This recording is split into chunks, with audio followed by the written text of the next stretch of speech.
Hey guys, it's Charlene. Today I'm going to be working with the new Fishing Fanatics stamps, which are just gorgeous, and I'm going to be pairing them with some paper from the Farmhouse paper pack. Lots of really cool designs. I'm also using the previously released Mini Slim Pickens die, which coordinates perfectly with the Mini Slim rounded die.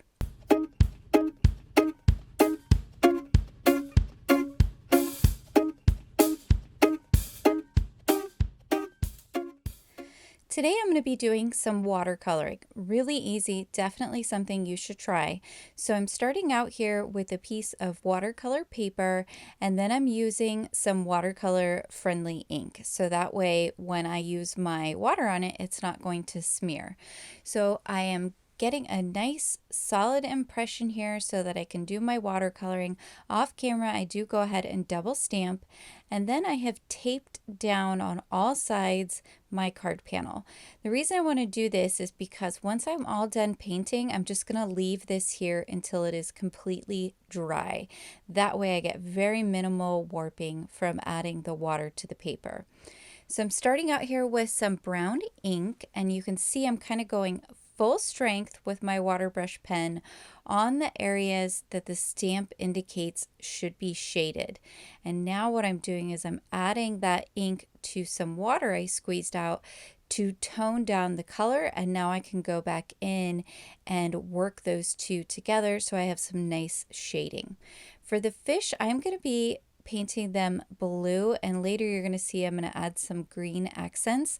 I don't actually know if there are any fish that are blue and green, but I just remember going fishing when I was a kid. I haven't been in a while, and how brightly colored all of the beautiful fish were, so I went with blue and green. I think it looks great, though I don't know what kind of fish is actually blue and green. But you can see what I'm doing when I'm watercoloring is I always start out by covering the area I'm going to be painting in with just some water, no color. And then I go back in with whatever color over the top of the water. That just helps it move around more easily on the page, and you get a nice blended look rather than having harsh lines. So on the fish, I did actually go ahead and do the light first, and then I put my dark shading in. And that was mostly because I wasn't really sure here what I wanted to do with the fish or how I wanted to shade them. I did ultimately end up doing the shading in the areas where the heaviest concentration of the dots on the fish were, as well as on their fins.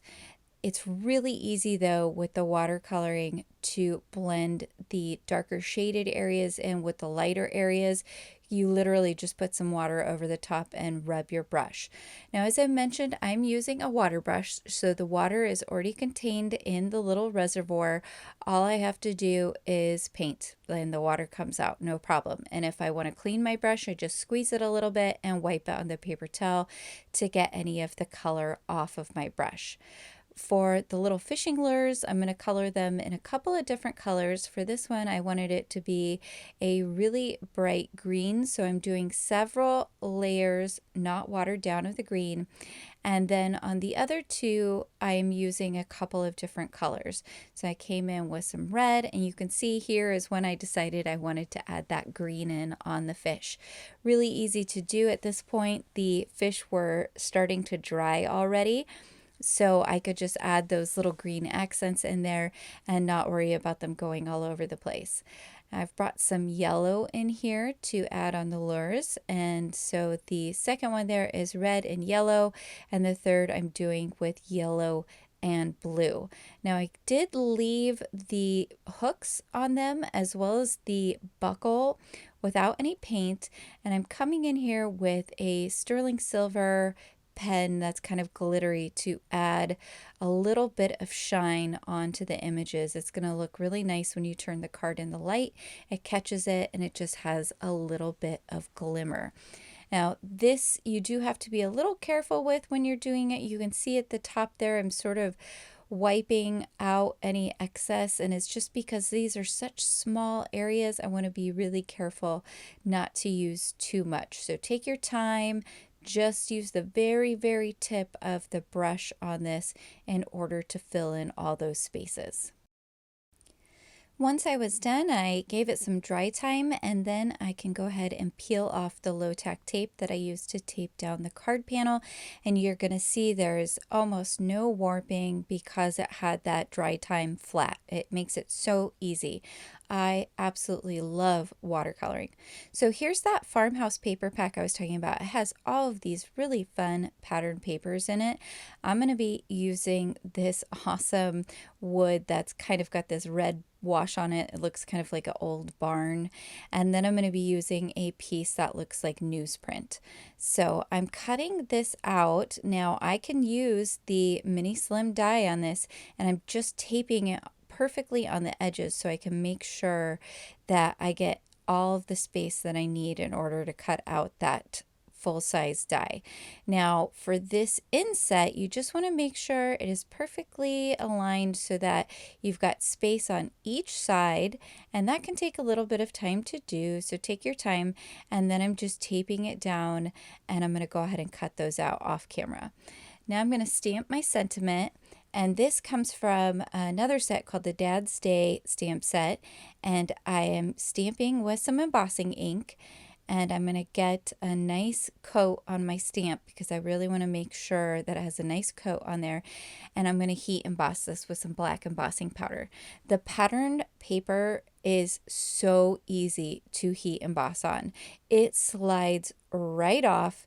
You don't have any extra little pieces that get stuck to your paper. It is perfect for heat embossing on. So keep that in mind. I know generally people will heat emboss just on plain cardstock, but heat embossing on the pattern paper from Whimsy is so easy to do. Once I was done with getting my sentiment on there, I decided that I wanted to have it pop a little bit more, and I thought that the newsprint was a little bit distracting. So I've just come in here with a white gel pen, and I'm going around each of the letters here and there just to tone down the areas of the newsprint so it's not so busy behind the sentiment. This is completely optional. I don't know that it's really necessary, but I felt like it added a little bit more to the card to do this.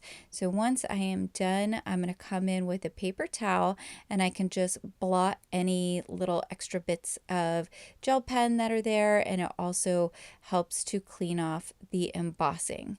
Now I have applied some double-sided foam adhesive all the way around my frame, and I've come in with some liquid adhesive on top just so I have some wiggle room, and I'm gonna pop that right over the top.